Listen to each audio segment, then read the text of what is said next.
안녕하세요. 가장 깊은 절망 속에서 가장 큰 희망이 태어난다는 말 참 역설적이죠?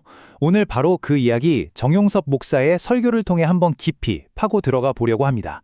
이른바 부재로부터 태어나는 약속에 대한 이야기입니다. 자, 먼저 이 구절부터 한번 보실까요? 이사야 선지자의 글인데요. 광야에 백합이 피고 사막이 노래한다. 와, 정말 숨막히게 아름다운 그림이죠? 완전한 회복과 생명이 넘치는 아주 평화로운 비전입니다. 하지만 말이죠. 만약 이 예언이 완전한 절망의 한가운데에서 선포된 거라면 어떨까요?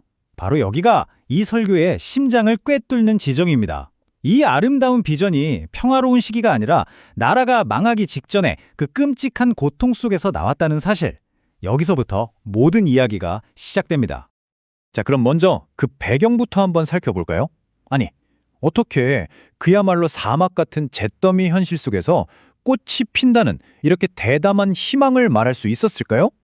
이 타임라인을 보시면 그 대조가 확 느껴지실 거예요. 이사야 선지자가 활동하던 시기, 북이스라엘이 당시 최강대국이던 아시리아 제국에 무참히 짓밟힙니다. 엄청난 공포가 퍼졌겠죠. 남유다는 겨우 살아남았지만 이건 언제 잡아먹힐지 모르는 제국의 속국 신세였던 거예요. 바로 이런 잿빛 현실 속에서 이사야는 꽃과 회복을 노래한 겁니다. 희망과 절망의 이 엄청난 충돌, 느껴지시나요? 이렇게 거대한 고통 앞에서 우리가 느끼는 그 막막함, 버려진 것 같은 기분. 설교에서는 이걸 하나님의 부재라고 표현합니다. 여기서 중요한 건요, 하나님의 부재라는 게 신은 없어, 이런 철학적인 주장이 아니라는 거예요.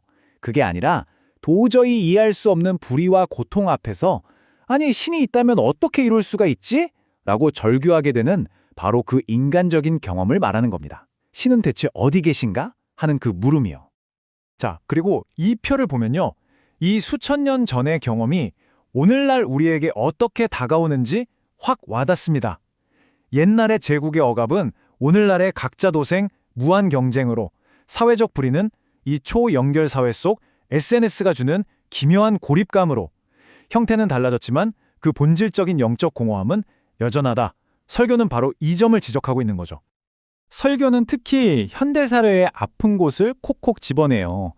끊임없이 뭔가에 연결되어 있는데도 더 깊어지는 고립감, 늘 따라다니는 상실감과 무력감, 또 불안이나 조울증 같은 심리적 고통은 점점 늘어나죠. 심지어는 깊이 있는 생각이나 긴 글을 읽는 것조차 힘들어하고 타인의 고통에는 점점 무감각해지는 현상까지. 이 모든 게 바로 현대사회가 겪고 있는 영적 빈곤의 증상이라는 겁니다. 자, 그럼 이제 이야기의 반대편으로 한번 가볼까요? 이렇게 깊은 부재의 경험 속에서 이사야는 그냥 작은 위로를 건네는 게 아니에요. 그야말로 세상을 뒤엎는 급진적인 변화를 약속합니다. 이 예언의 스케일을 한번 보세요. 맹인의 눈이 밝아지고 저는 자가 사슴처럼 찐다. 이건 단순히 아픈 사람이 낫는다는 차원을 넘어서는 이야기입니다. 이건 이 깨져버린 세상의 근본적인 질서 자체가 완전히 회복되는 그야말로 혁명적인 비전인 거죠. 그리고 이 고대의 비전은요, 수백 년 후 예수에게서 새로운 생명을 얻게 됩니다. 사람들이 당신이 우리가 기다리던 그 메시아가 맞습니까? 라고 물었을 때 예수는 바로 이 이사야의 예언을 인용해서 대답하죠. 그러면서 한마디를 덧붙입니다. 가난한 자에게 복음이 전파된다. 이로써 이 예언은 억압받는 모든 사람들을 위한 새로운 세상의 희망으로 기독교 이야기의 가장 중심에 자리 잡게 되는 겁니다. 자, 그럼 여기서 당연히 이런 질문이 생기죠. 아니, 이 약속이 수천 년 전에 주어졌는데 왜 세상은 아직도 이 모양 이 꼴일까요? 그 오시는 하나님은 대체 언제, 어떻게 오시는 걸까요? 바로 여기에 이 역설을 푸는 열쇠가 있습니다. 설교는 말합니다. 오시는 하나님은 우리가 그냥 팔짱 끼고 수동적으로 기다리는 어떤 이벤트가 아니라고요. 오히려 우리가 능동적으로 참여해서 만들어가야 하는 과정이라는 겁니다. 다시 말해, 하나님은 바로 우리를 통해 일하신다는 거죠. 그럼 어떻게 참여하느냐? 두 단계가 있습니다. 첫 번째는 내면의 전환이에요. 우리의 영적인 눈과 귀를 여는 겁니다. 그래서 이 세상의 불의와 고통을 외면하지 않고 똑바로 보는 거죠. 그리고 두 번째 단계는 외부적인 사명입니다. 그렇게 새로 뜨게 된 눈으로 세상을 봤다면 이제는 행동해야 한다는 거죠. 더 정의로운 세상을 만들기 위한 구체적인 행동으로 나아가라는 부름입니다. 아, 정의로운 세상을 위한 행동. 너무 막연하게 들릴 수도 있겠죠? 그래서 설교는 여기서 아주 구체적이고 심지어 좀 대담하기까지 한 현대적인 예를 하나 딱 제시합니다.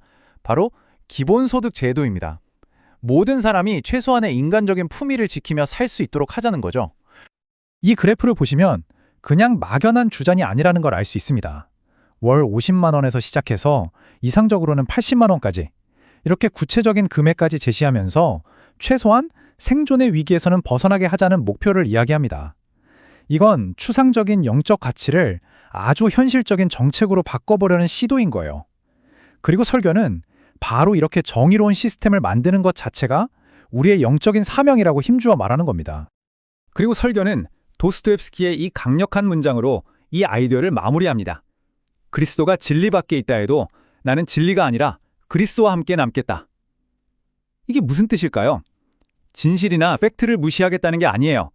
세상의 냉정한 진실이 고통을 외면하는 것이라면 차라리 고통받는 이들과 함께하는 연민의 길을 택하겠다는 결단인 거죠. 사랑을 최고의 진리로 삼겠다는 선언입니다. 결국 이 모든 건 하나의 의식적인 선택에 대한 이야기입니다.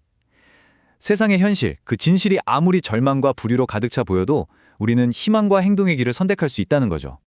그래서 설교는 마지막으로 우리 모두에게 이 질문을 던지며 끝을 맺습니다. 오시는 하나님은 우리가 그저 막연히 기다려야 할 미래의 어떤 사건일까요? 아니면 바로 지금 여기에서 우리의 선택과 행동으로 함께 만들어가야 할 현실일까요? 오늘 이야기는 여기까지입니다. 함께해 주셔서 감사합니다.